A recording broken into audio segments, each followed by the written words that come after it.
182. 182. And 546. Okay, let's go ahead and get started. Ray said that he was through with his duty this morning, so he wouldn't play for us tonight. But take a hymn book. Let's turn to 182, please. 182.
In prayer, please.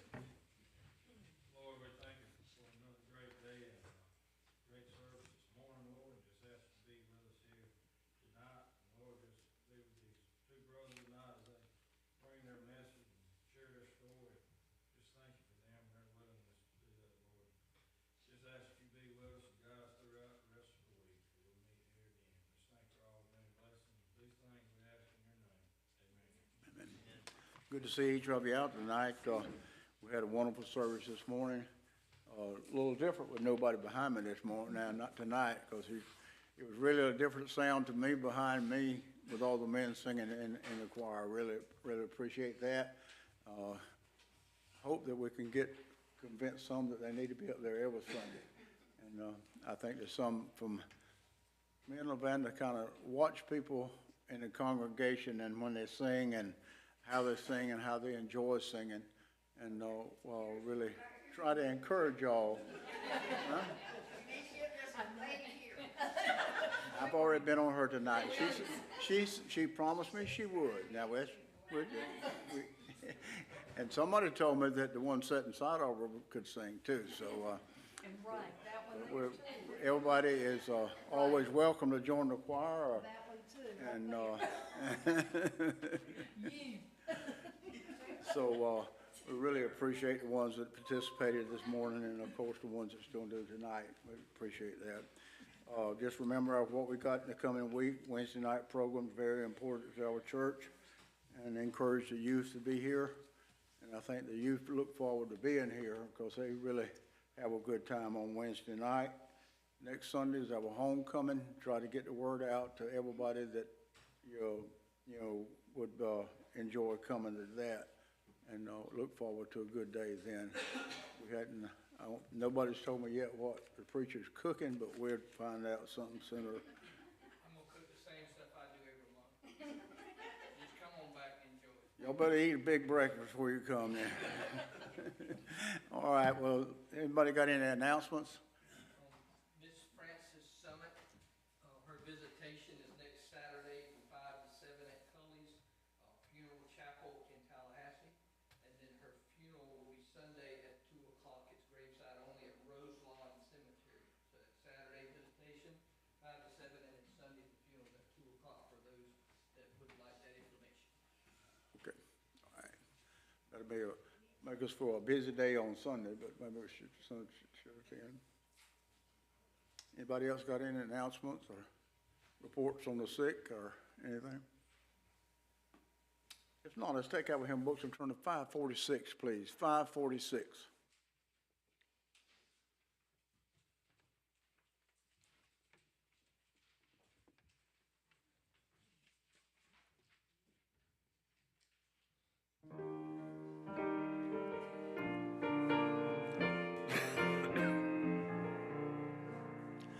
I was sinking deep in sin, far from the peaceful shore, very deeply staying within, sinking to rise no more.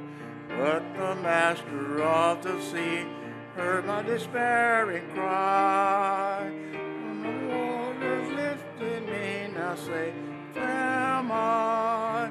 Love lifted me, love lifted me. Nothing else could help.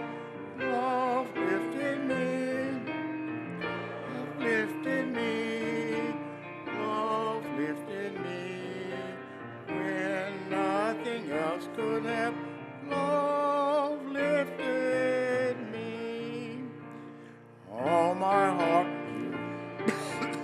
ever to Him I cling. His blessed presence live, never is great. Love so mighty,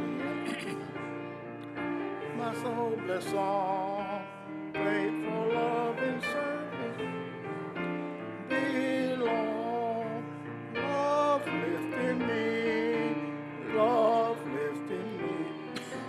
When it's good help, love lifted me,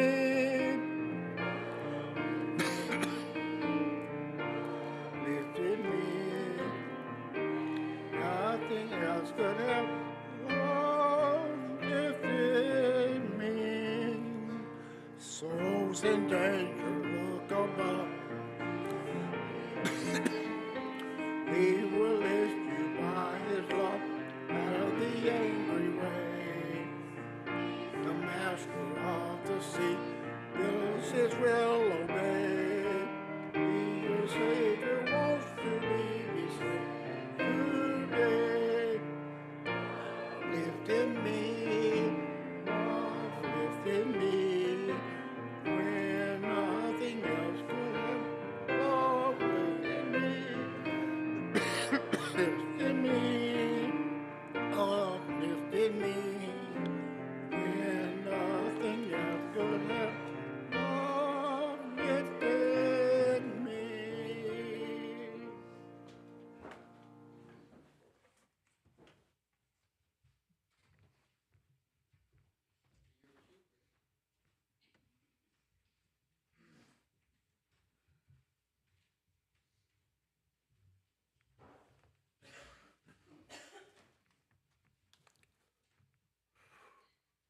How's everybody doing tonight?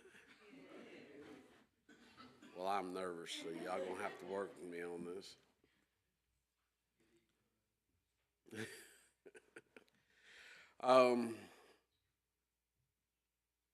First off, thank you, everybody. That's the first thing I want to say. Everybody's always made me feel like part of the family here. Everybody knows that when I came in, I was that Catholic guy.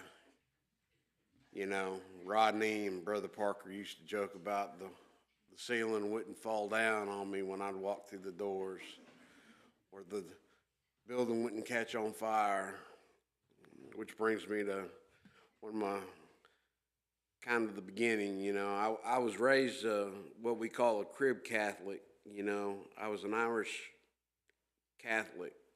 My father was Irish Catholic. And that's how we were raised. Very strict, very dominant household. My father was a career Marine of 27 years, 3 wars, suffered from PTSD, was a heavy alcoholic. And along with that comes physical and psychological unpleasantries, which was inflicted upon everyone in the house. So as a devout Catholic coming from preschool all the way up, you know, I had the Lord in my life, and living in that type of a lifestyle, I spent a lot of time on my knees with the Lord, as with my mother and my brothers and sisters. Spent a lot of time in parochial schools, spent a little bit of time in a Christian school, which was a little bit different for a little Catholic kid. And I spent some time in military school. The unfortunate thing is I left military school at the very end of May, and about 3.5 weeks later, my mother committed suicide.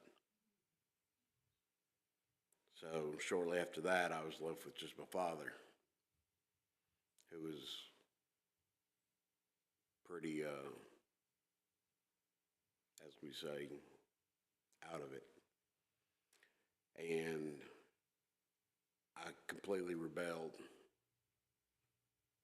I went away from Christ, forgot who God was, turned to nothing but drugs and alcohol.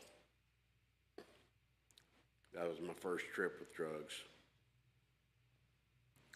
Notice I said first. Shortly after that, I wound up in trouble with the law.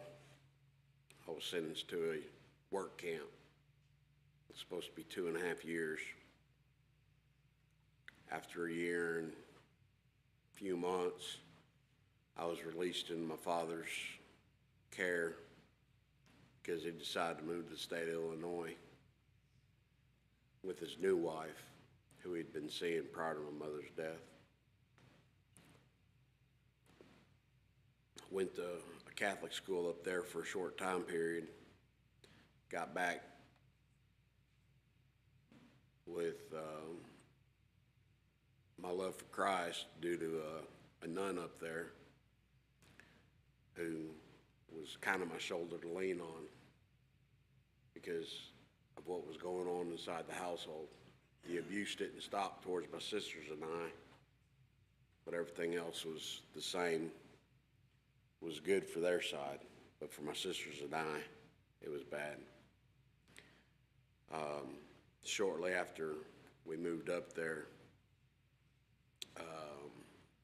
we were all, my sisters, my siblings, and myself, were kicked out of the house. And shortly after that, I wound up in foster care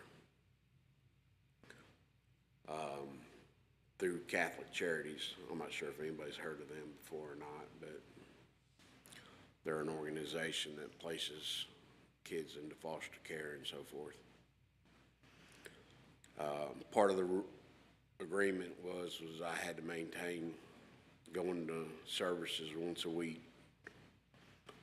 So I had to go to Mass according to what faith I was once a week, which still worked out because I was able to maintain some type of relationship with Christ.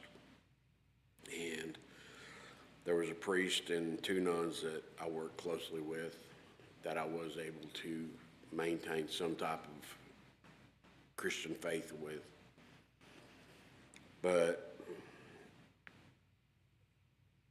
I began, because of what was going on with my family and not seeing my own sisters, I began to get lonely. And I'd been clean for over almost a year and a half. Began to get lonely and withdrawn, and, you know, needless to say, as a good student, I was a straight A and B student. I was an athlete, but I was still missing something. Loved my foster family to death, but I started turning back to drugs and alcohol.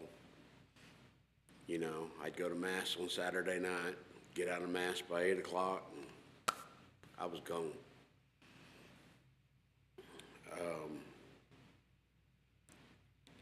Begged for my foster parents to adopt me, and finally they agreed. When they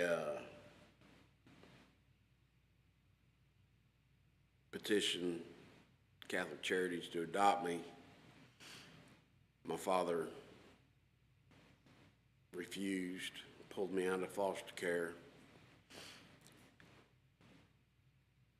put me into a home just long enough to take me to the courthouse and emancipate me. 15 years old, I became a legal adult. On top of that, I was kicked out of the state of Illinois and sent back to Texas. The rule was I could not enter the state of Illinois until my sisters turned 18 years old. So couldn't have anything to do with my sisters.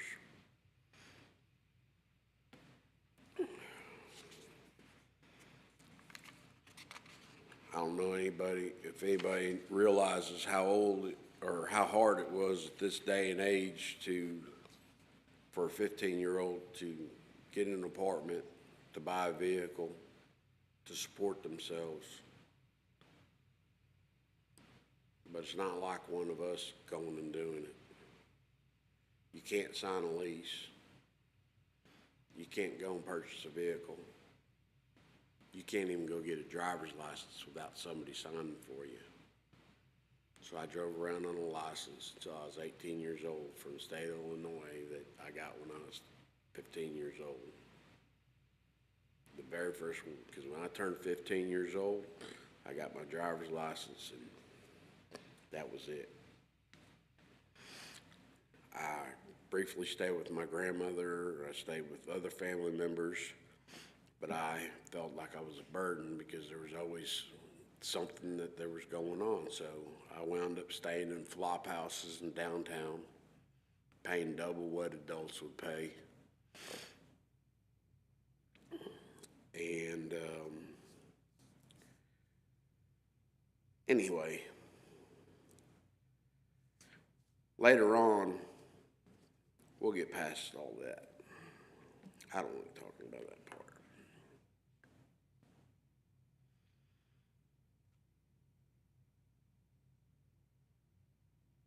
Later on, when I got around, you know, something I do want to hit on, there's no real teenagers in here. I say teenagers, there's no 14, 15, 16, 17-year-old kids, but you know, how many times do you hear your kids say, I wish I was out of the house. I'm ready to leave. I got to get out of here. And while they're saying that, when I was their age, I was sitting there going, gosh, man, I wish I had a house to go to. I wish I could be at home with somebody.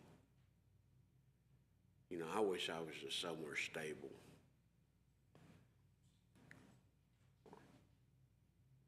I just wish they understood what they have and how easy it is. But when I was about 17 years old, or right around 17, and you know, I'm using again, and I'm drinking again, and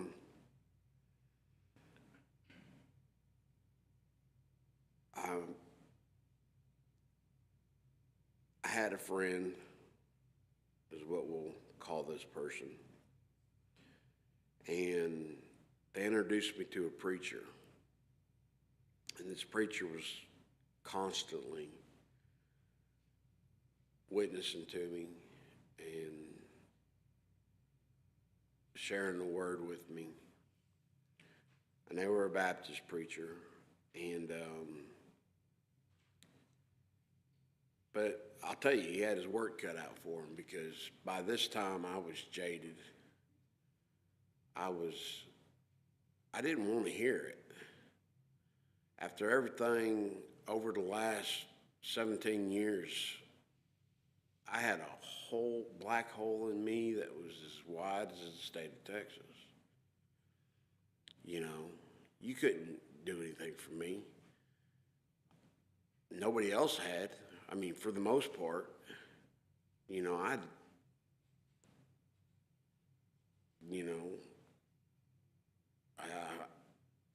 I had to do it myself. So I finally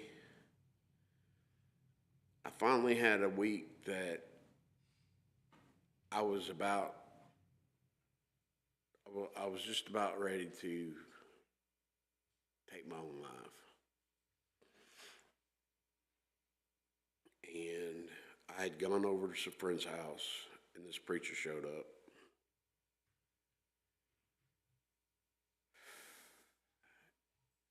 And I don't know if it was because it was just a bad week. That night I was actually clean. Hadn't had anything to drink. I'd actually just come off my second job of the day. And he started back on me again. And this time I listened.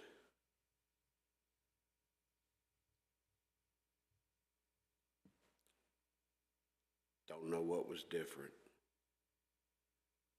but he explained to me how and why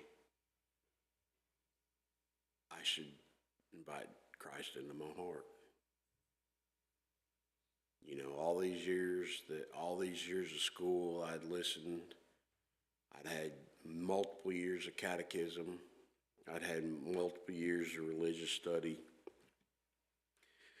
And I'd asked Jesus into my heart before, through the Catholic Church, through the proper sacraments. But now at this point in my life, I really needed to hear it the way this preacher was presenting it. And at that point in time, I quit fighting, even though I had personal reasons about this certain preacher why I didn't trust him.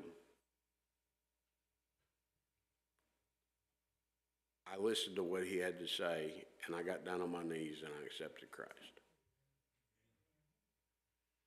Because I felt that if I didn't accept Christ at that point in time, that the next morning somebody would find me in my room dead.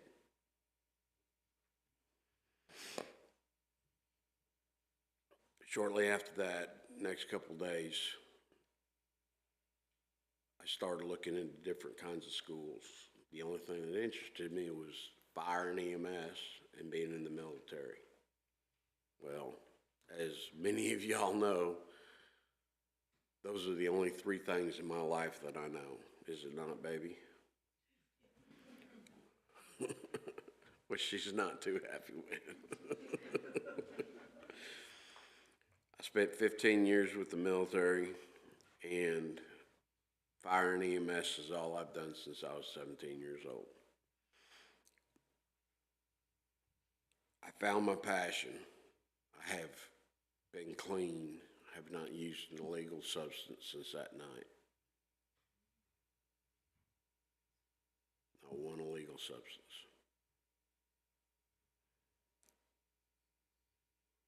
No, I didn't say I had stopped completely drinking. But for many years, the memories of massive abuse and the unnatural death of my mother did rule my life and left a black hole in my heart for many years. And of course, like I said, I did enlist in the military. became an EMT, then a paramedic. Shortly after, became a firefighter.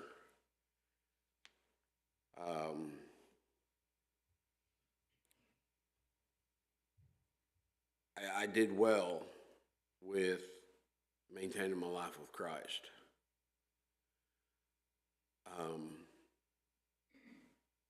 It's hard, and I'm sure few people who've served in the military, it's hard not to get caught up in the rigmarole in the military and not get caught up with your buddies, to get a little crazy, get a little heavy on the arm or elbow turning. I see you, Marlon. But I tried to maintain my life with Christ once I was in the military. I'd go to church with other friends when I wouldn't go to Mass on my own. But I made a lot of personal mistakes that I paid for. Many personal mistakes. I had the epitome of a perfect NCO or perfect soldier's life or record in the military. I never had a black mark on my record in the 15 years.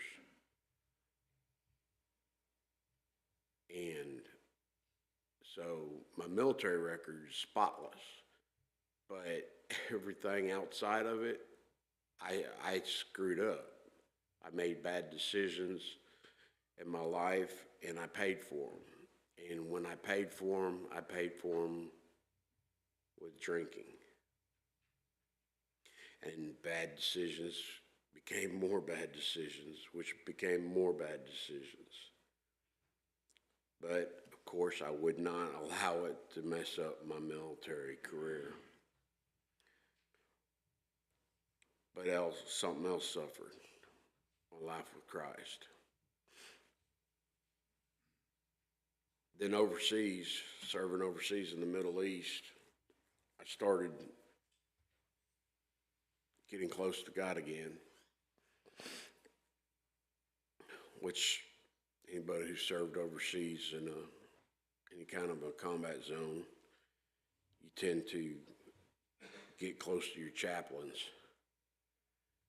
And that's where I had an ultimate falling out with God, personally. It was common for many medics and for a lot of ground troops, because you see what's happening face up and up front, and you pray for the Lord to set hands on the patients that you're treating, only to see them die in the hospital as soon as you get them to the hospital. And as a flight medic, that's what was happening to me on a daily basis.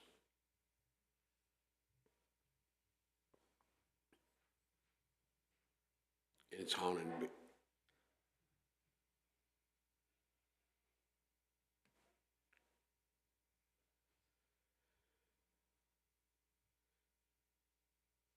It's haunted me.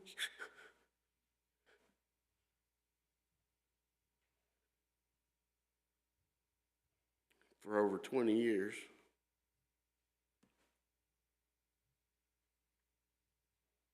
But it took me for about 8 years after I got out. Excuse me. Sorry, Tyler.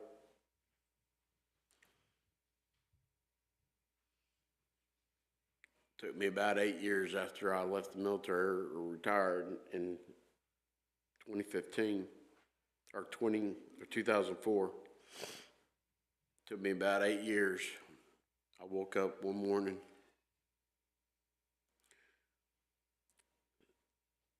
told Carol that I had to make amends with God, and I called Thomasville and asked to meet the priest here in Cairo, Catholic way, when I was still Catholic, to say my confession and to go to Mass, because I had to discuss some things.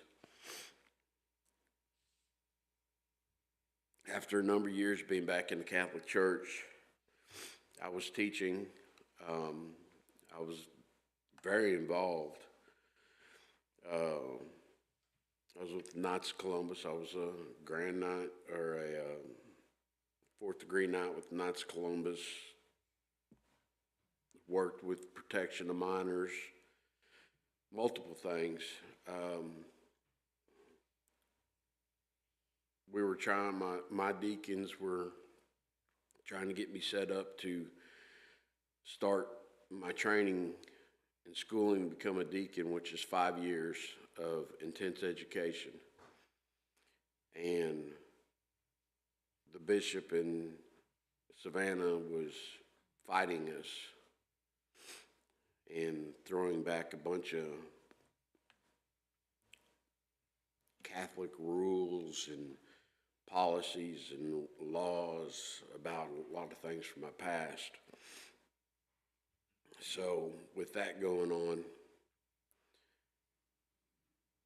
I started to look more into the Catholic Church,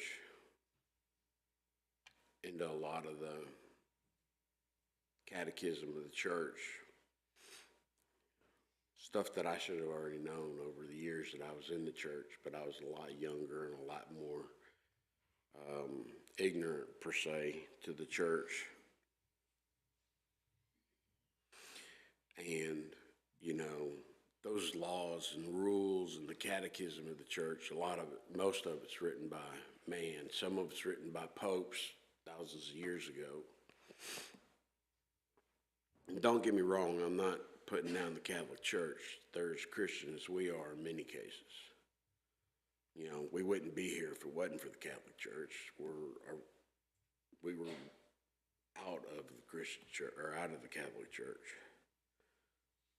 But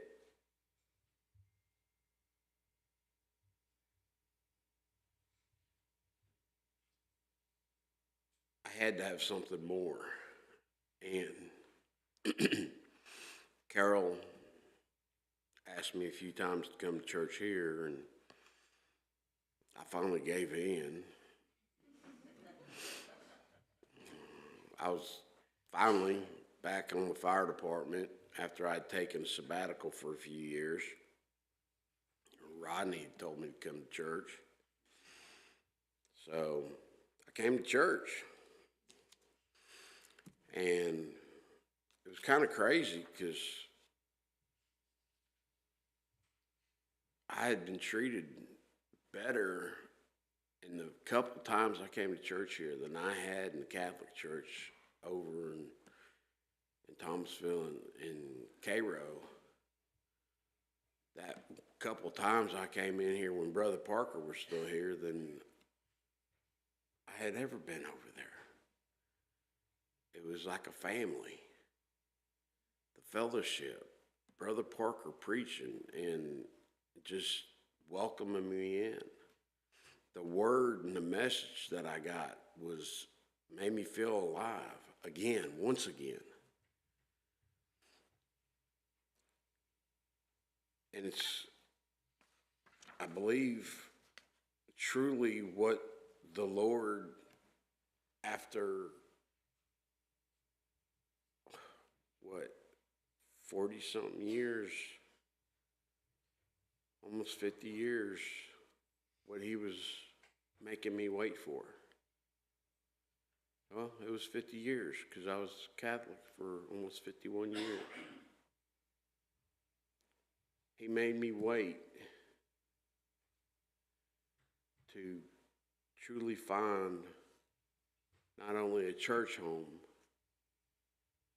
but to find where I belonged, you know, to truly be fed. And, you know, when KD became the pastor and, he began to speak, and KD and I met a couple times for lunch. KD would talk to me. And, you know, KD, I think, I told KD, and I was saved. And there was no doubt about it. I mean, I love the Lord. You know, I know where I'm going. If I drop down right now, Lord knows that I'm going home. There's no doubt about it. He may not like a lot of the things I've done after I've been saved. I mean, I'm going to get a few whoopings. But Katie never pushed me, forced me, or anything, but Katie wanted me home.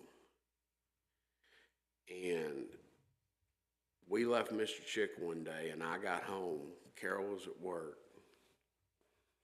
And I got home, and I was sitting at my desk in my office, and I dropped down on my knees, and I said, I want to go to that church. That's where I want to be. That's where I need to be. And I think we discussed right then, shortly after, that I wanted to be baptized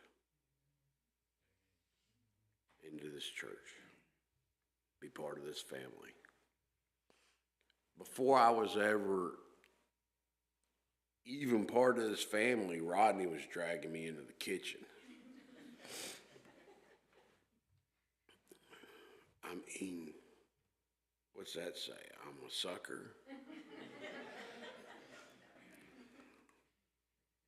Shortly after I got baptized and became a full-time, a permanent member of this church, something was speaking to me, and I decided to go to school and started at Liberty University, working on my biblical studies degree. After lots of prayer, and Carol and I discussing it, we kind of jumped through hoops, getting all the paperwork and stuff done for it. It almost didn't happen because of some things from my past that had to be worked out, and at the last minute, they sent me an email saying, congratulations. But little things are working. But within 6 months of that, I began having dreams.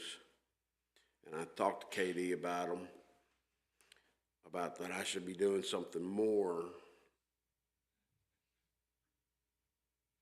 with what's going on with me. And this was about a year, a little more than a year after I joined the church.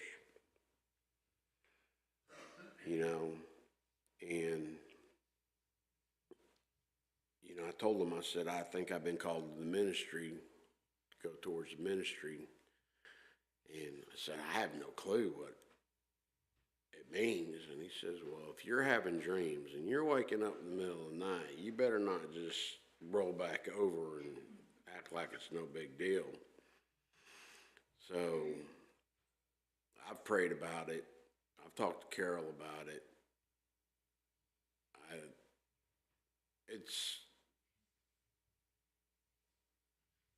I told him, I said, first thing is, I don't want to be no church preacher. I don't like just standing up here talking about stuff.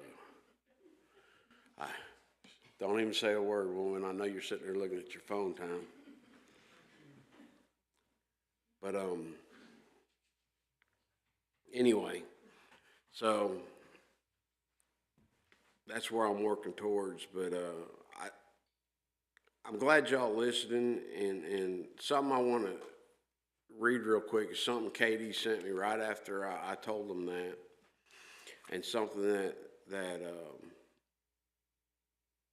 he sent me between school and wanting to work towards the ministry. And I've got this, and I hung it on my desk the day he sent it to me. And it says, there will be days in your ministry that will be lost and lonely. You will experience defeat and disappointment, and you will walk through the seasons of hurt and heartache. In those times, you will be tempted to explore other possibilities that will seriously and consider walking away. But your calling will be the anchor that does not allow you to drift in the storms of doubts and despair. You won't give up because you know you can't. You've been called. At times, your calling will be all that you can cling to, and you have to keep your going. But be reassured, he who calls you is faithful, 1 Thessalonians 5:24. And the good work that he has begun in you, he will continue until his plan for you is ultimately fulfilled in Christ, Philippians 1:6. And that's by a gentleman named R. Scott Pace. And that was answering God's call. It was funny when Katie sent that to me, because number one, it hit me really hard, because that's when I first opened up to Katie, that I felt like something more was being called to me. But it was also the author of the textbook that I was working in the textbook that I was working in, when he sent it to me. So everybody, I'm sorry I went a little bit long, Myron. So you're going to have to. And again, thank you everybody for making me feel like a part of this family and always being there for us.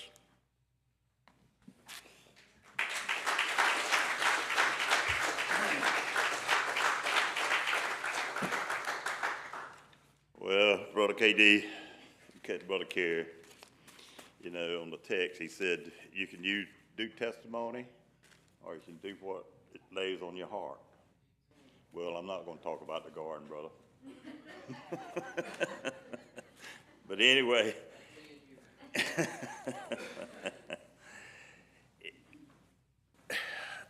you know, it was funny. Wesley, a while ago, the song was saying, connects to what I'm going to talk about or try to talk about.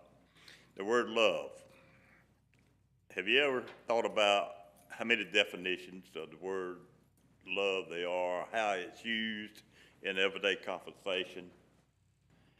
That doesn't relate back to how the origin of the word came from God, from the Bible. But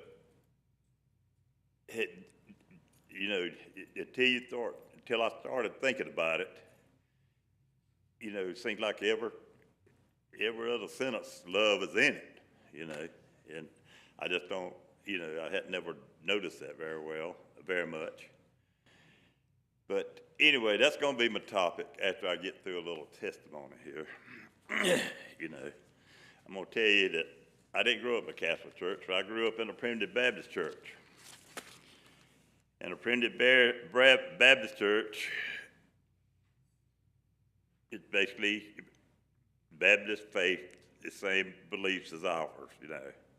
But the Primitive Baptists were established when the settlers came in this era, you know, and I think what we do now is basically an offspring of the Primitive Baptist Church.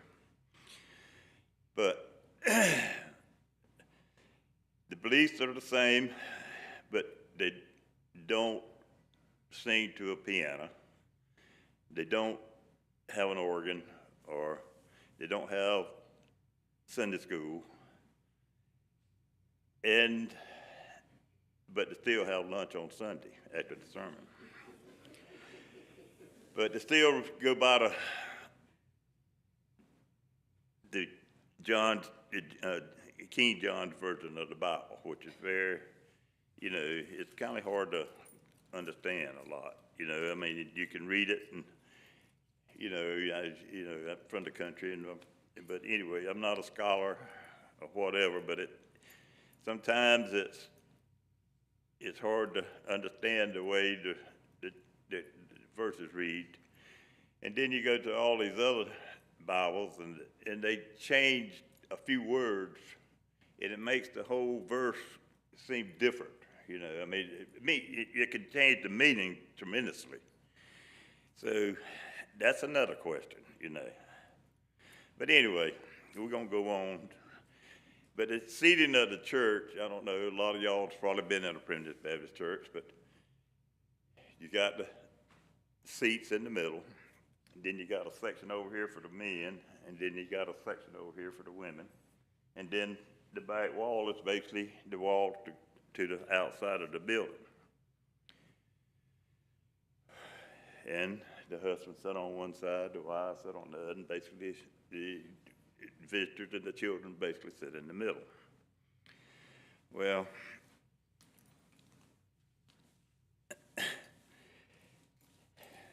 anyway, I think it's basically for singing purposes because I can remember growing up, you know, my aunt had a high-pitched voice, and I don't know what to call it, Wesley, when you got that extra lyric, you know, you sing this lyric, and then it kicks back in, you know, back up. But, you know, that was very famous back then. And basically all the churches would, you know, they originated out in the country, you know, because that's just basically, you know, farmers or all people of origin or different occupation went. But they just want this,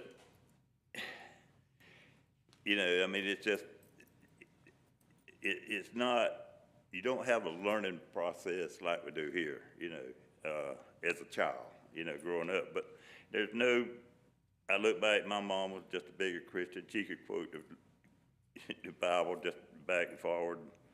My daddy, he was just a humble man. He good as gold, and he was a bit Christian too. But anyway, a lot of y'all know me. I was the baby in the family. I was the fourth child of my parents. I was 5 years younger than my sister. I have 2 older brothers. And being the youngest, you learn a lot from your older brothers in early life. Well, by me being 5 years younger, you know, I had a cousin basically my same age, you know, and we was all the time doing things together. We were very close, you know, but his daughter comes here. She just, you know, she has a set of twins. I ain't gonna call no names, but anyway, he's always still very dear to me. But we competed in sports a lot. We were very competitive. Well, we didn't have cell phones back then or electronics or anything like that. So we had to create our own entertainment. You know, I mean, you know, we could go swimming, ride the old mule, a horse, or, you know, wrestling. But we had or swimming. We had to find our own thing to do. But I got a particular Sunday, you know, he and I sat together in church all the time, and you know how it is, you know, sitting out there and all your cousins around you, you got to pick hair, pull hair or do something to, you know. But this Sunday, I was about 7 or 8 years old. We was in the church, and we always sat together. We were looking for something to do. You know, our parents sat up front, but we're sitting there like little angels our mothers wanted us to be. All of a sudden, we heard this turkey gobble. Well, we didn't think much of it, but back then you didn't. All the windows was open, didn't have AC. So you had the doors open, the windows, and had the side doors, and you had your manual fans you kept cool with. The preacher had one over his head, but that's the only one that's in the church. But anyway, that turkey gobbled again. He sounded a little closer. Well, he looked at me and I looked at him, and it was on. We slipped out that door. And that turkey was standing there. Well, he was ours. We were gonna get him. That turkey looked at us, and he started running. We started running after him. That turkey made a complete circle and was headed right down the side of the church, you know. Well, the side door was open, and who was sitting on the pew right at the end of the door except my mama, with that big old hat on with roses or whatever, you know. All the women wore hats back then. But the turkey, he must have been the devil in disguise. Bless his heart. He had to be the devil. Because when I went by, he went around the corner of that church, and like I said, the wall was right there, and the pulpit was here. You know, it wasn't up but a wall between the preacher and the outside. That turkey turned that corner, his tail spread out, his feathers ruffled up, and his head turned red, and he did the biggest gobble you ever heard in your life. And I just went by my mama.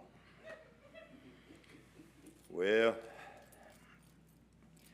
needless to say, the preacher's sermon didn't last much longer because he didn't quit gobbling. You know, he just on and on. Well, by the time things got settled down a little bit and all that, he and I were back in church. We done slipped back in the back door. But on the way home, you know, I could notice my mom was a little tense. You know, she wasn't herself like she usually was. You know, and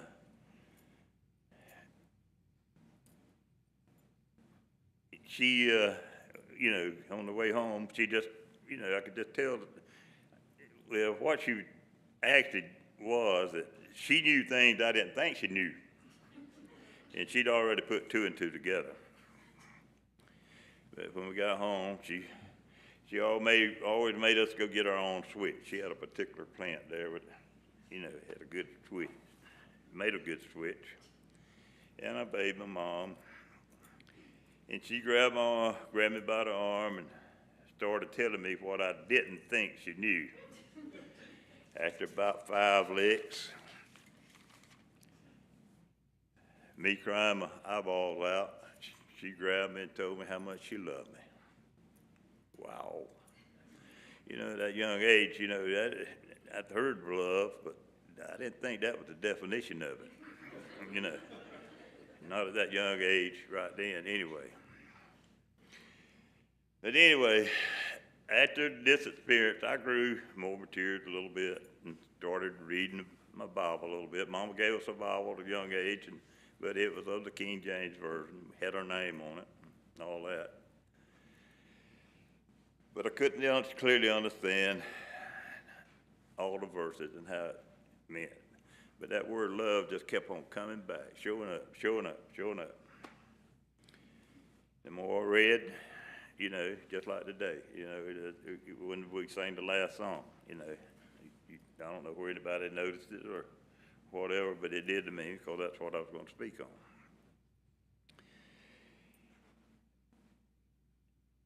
But it kept on, as it matured and grew, you know, as that word kept on coming back, but it came back with the meaning of when I got that whipping, you know. And, you know, in public conversation or whatever, you'd hear people every day speak, you know, and use it where I think they could use a different word rather than love, you know. I mean, it wasn't the way the word came out of, you know, coordinated with the Bible. But, you know, that incident probably started me on my Christian life, you know, where later on I might not live by it, but that started it anyway. But the word love's always caught my attention, but the way the world uses it in modern day conversation is not the way God used it. Wow. I don't know how y'all feel about it. But I started to call Brother Kerry on this situation back then. I was getting a little, you know, when I was writing that thing, get a little confused, you know, and I said, well, he's going to go to Miss Patty for the answer, so I ain't going to bother her. So I think it was Monday night. We sat down to dinner, my wife and I, and when we got through with dinner, I decided I'd bring that subject up. Well, needless to say, that started at 7. At 12, on my piece of paper, all I had was a big old question mark. So I start with people everyday conversation, how to use words, the word love, to express how they feel about material things. This is an example. I love that dress.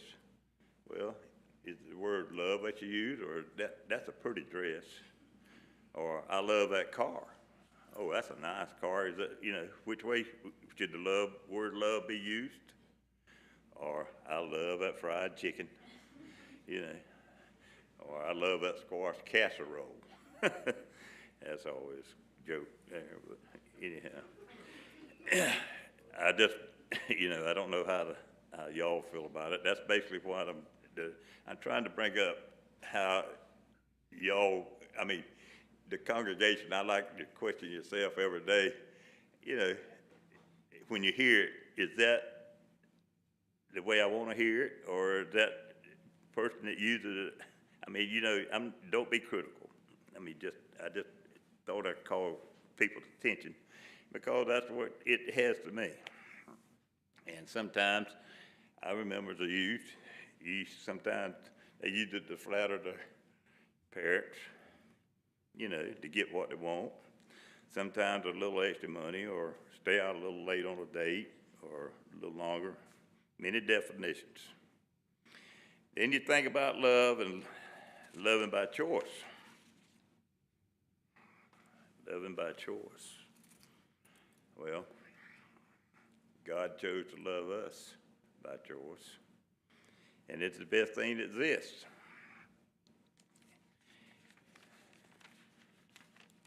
To me, love, everything I've read, y'all just don't know this week, but anyway, I never really, it done me good to do this, because it made me realize a lot of things that I had forgotten or I just took them for granted. But I'd like to read you a couple verses, or 3 verses, about anyone who does not love does not know God, because God is love. John 4:19. We love because he loved us first. God chose to love us. Then you go to John 3:16, which is most popular in my eyes, a verse in the Bible. God so loved the world that he gave his only begotten Son, that whoever believes in him shall not perish, but have everlasting life. Okay, then you go to Corinthians 13:4-7. Love is patient, love is kind, does not envy, it does not boast, it is not proud, it does not dishonor others, it is not self-seeking, it is not easily angered, it keeps no record of wrongs, does not delight in evil, but rejoices with the truth. It always protects, always trusts, always hopes, and always preserves. Well, God chose to love us. My mama chose to love me by choice. I love my wife and my children by choice. Love comes from faith in God who instills it in our hearts. Love can be complicated if you let it. If every person needs their definition, every person decides their definition of the word love and how to use it in their life. Everyone determines their own meaning and the way they use it. But in my life, God determines it. Love is a free gift from God. If you don't accept it and something happens on down the road, don't blame God. Thank you.